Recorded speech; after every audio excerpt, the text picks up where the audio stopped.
Assalamualaikum warahmatullahi wabarakatuh. Alhamdulillah wassalatu wassalamu ala Rasulillah wa ala alihi wa ashabihi wa man walah. Kaifalukum ayyuhal ikhwah? Insyaallah fi hadhil fursah nuwasil darsana al-an nadkhul ila babain wa huma bab at-tasghir wa an-nasab. Ta'rifut tasghir. At-tasghir huwa tahwilul isim al-mukabbar ila sighah fu'ail au fu'ail au fu'ail. Jadi yang dimaksud dengan tasghir itu adalah perubahan isim, ya, perubahan isim yang dia bermakna besar itu ke sighah atau ke dalam bentuk fu'ail atau dalam bentuk fu'ail atau fu'ail.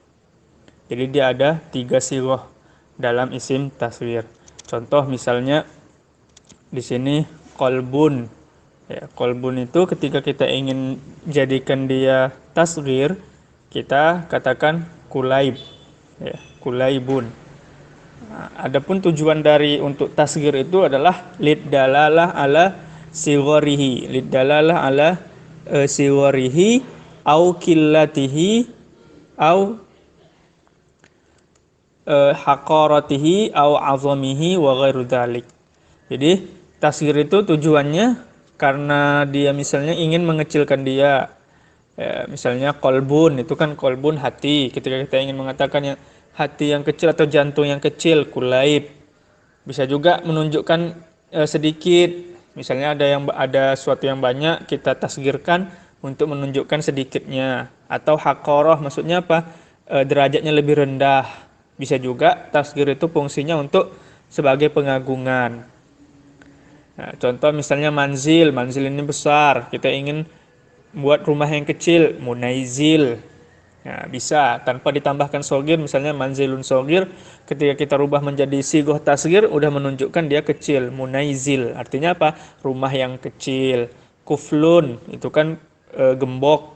Kufail, artinya gembok kecil. Usfur, burung. Usaifir, itu burung yang kecil. Jadi itu yang dimaksud dengan tasghir. Bisa dirubah dengan wazan fu'ail atau fu'ail ataupun fu'ail. Kemudian syarat dari tasghir. Nah, syarat dari tasghir itu ada syaratnya. Yang pertama, dia harus isim. Nah, jadi tasghir itu kapan bisa dirubah kalimat itu menjadi tasghir? Kalau dia isim. Kalau fi'il atau huruf tidak bisa dirubah menjadi tasghir. Contoh misalnya fi'il dhahaba, zuhaiba tidak bisa. Huruf misalnya an jadi win tidak bisa. Begitu pula syarat yang kedua, dia harus isim yang mu'rab. Artinya bukan isim yang jamid ataupun bukan isim yang mabni, ya. Dia harus mu'rab, bukan isim yang mabni. Isim yang mabni itu maksudnya apa? Udah kita jelaskan, isim yang nggak berubah dia. Contohnya domir, huwa kan nggak berubah, tetap dia huwa selalu kan. Ada pun isim yang mu'rab bisa berubah-berubah. Contoh kitabun, dia bisa jadi kitaban, bisa jadi kitabin. Nah, itu yang mu'rab. Jadi syaratnya yang pertama dia harus isim, kedua dia harus mu'rab, yang ketiga qabil litasghir. Maksudnya apa? Bisa ditasghirkan. Nah, bisa ditasghirkan. Ada beberapa kalimat yang memang dia tidak bisa ditasghirkan, tidak bisa dirubah menjadi tasghir karena tidak cocok maknanya ketika kita tasghirkan. Ya, misalnya lafzul jalalah gitu ya, Allah tidak mungkin kita tasghirkan dan yang lain sebagainya. Kemudian syarat yang keempat, kholian minat tasghir. Maksudnya lafaznya itu bukan bentuknya nggak bentuk tasghir. Contoh di sini muhaimin. Nah, muhaimin ini kan wazan tasghir dia, fu'ail. Maka muhaimin ini nggak bisa kita tasghirkan lagi meskipun dia termasuk isim yang mu'rab dan dia qabil litasghir, tapi karena bentuknya sudah bentuk tasghir maka tidak bisa ditasghir lagi. Itu maksud dari syarat yang keempat. Jadi kalau isimnya sudah bentuknya bentuk isim tasghir, nggak bisa ditasghir lagi. Muhaimin ini artinya apa? Yang menguasai. Artinya tidak bisa ditasghirkan karena bentuknya fu'ail, bukan karena maknanya nggak bisa ditasghirkan, tapi karena lafaznya sudah lafaznya sudah membentuk sigoh tasghir, yaitu fu'ail. Kemudian wazan-wazan dari tasghir. Untuk tasghir itu ada salasah atau 3 wazan. Dari pengertian tadi sudah bisa kita ketahui wazan untuk tasghir. Yang pertama itu wazannya fu'ail. Wazan fu'ail ini dipakai khusus untuk isim yang terdiri dari 3 huruf. Jadi kalau isim yang 3 huruf, wazan yang dipakai itu adalah fu'ail. Contoh rojulun, rujail, qalamun, kulaim, kitabun, kutaib. Jadi setiap isim yang 3 huruf wazannya adalah fu'ail. Cara membentuknya bagaimana? Dengan cara mendomahkan awalnya, bidommi awalihi wa fathi sanihi.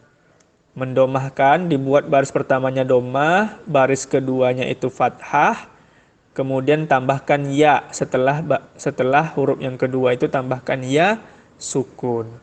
Contoh rojulun, huruf pertamanya ro, kita buat dia domah ru. Kemudian huruf keduanya fathah ja, tambahkan ya sukun setelahnya rujail. Qalamun jadi kulaimun.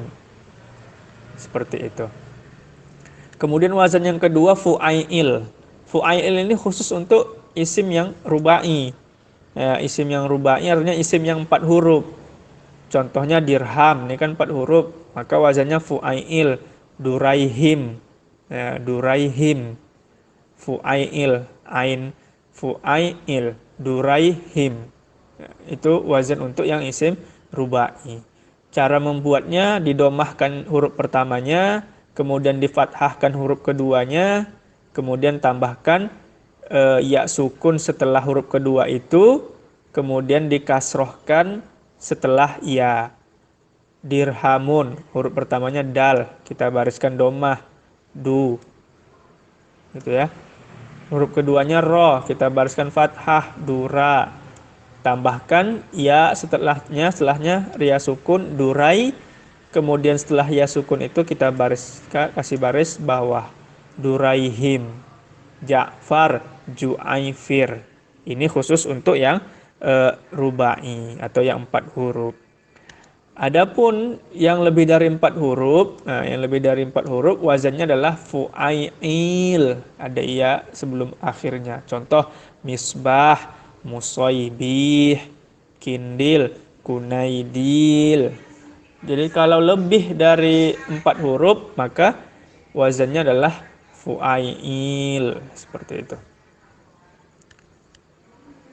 Kemudian ada beberapa isim yang mana dia pengecualian untuk kaidah-kaidah yang telah kita jelaskan tadi.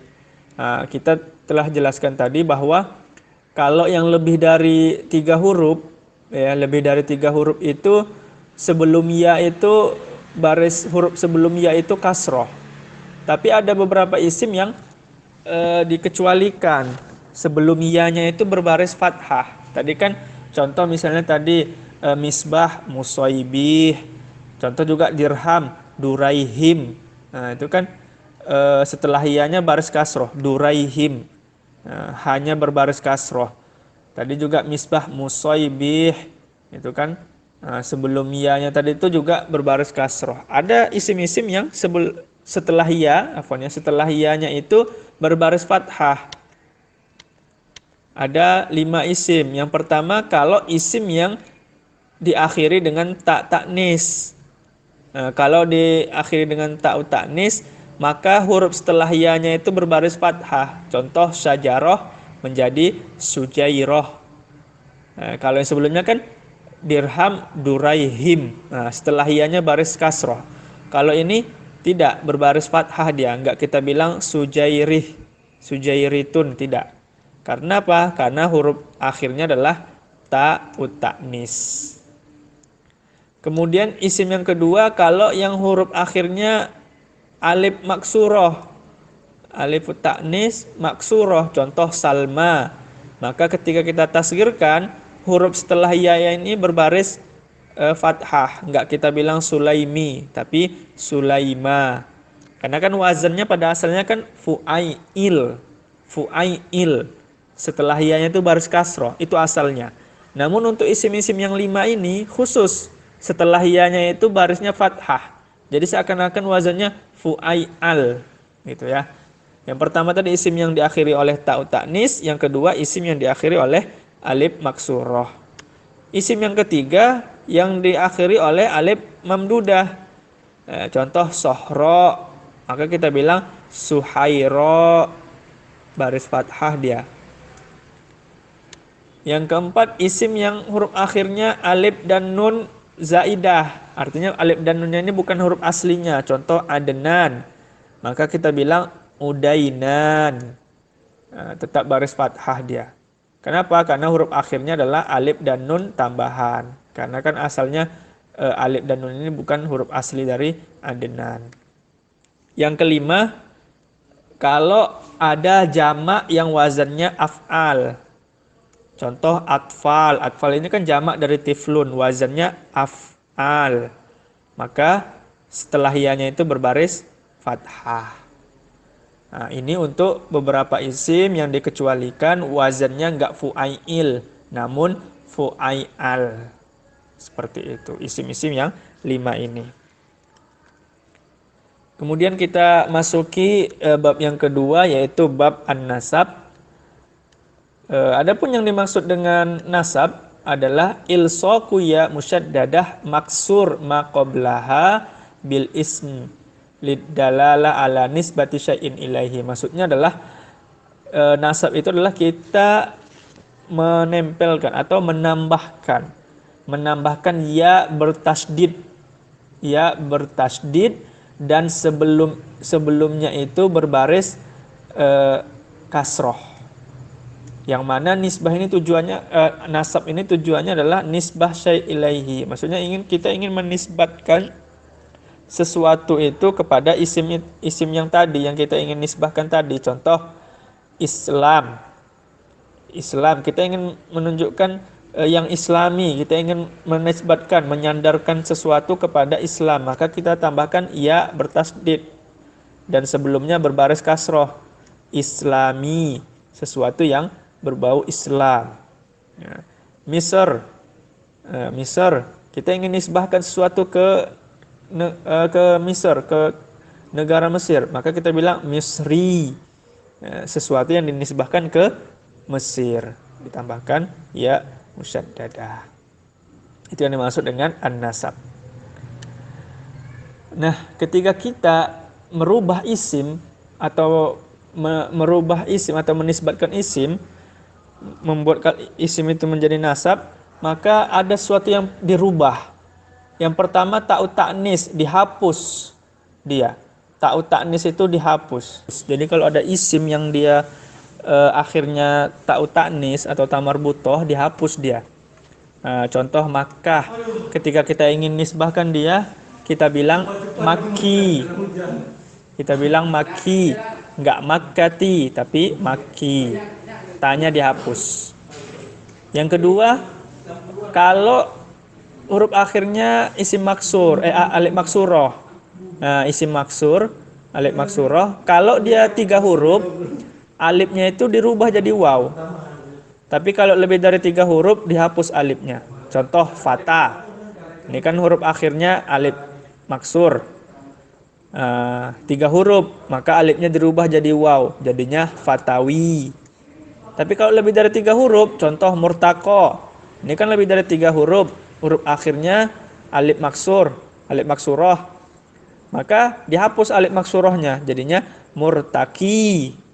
Karena dia lebih dari 3 huruf. Jadi kalau lebih dari 3 huruf dihapus alifnya. Kalau 3 huruf alifnya dirubah jadi waw. Yang ketiga, kalau dia isim mangkus, maka ianya itu dirubah jadi waw. Kalau dia 3 huruf. Nih ar-ridho jadinya ar-ridhawi, dirubah. Afwan, ar-rodi ya. Ar-rodi menjadi ar-rodawi gitu ya. Ar-rodi jadinya ar-rodawi. Ini al-jari jadinya al-jari. Dihapus ianya. Kenapa? lebih dari 3 huruf.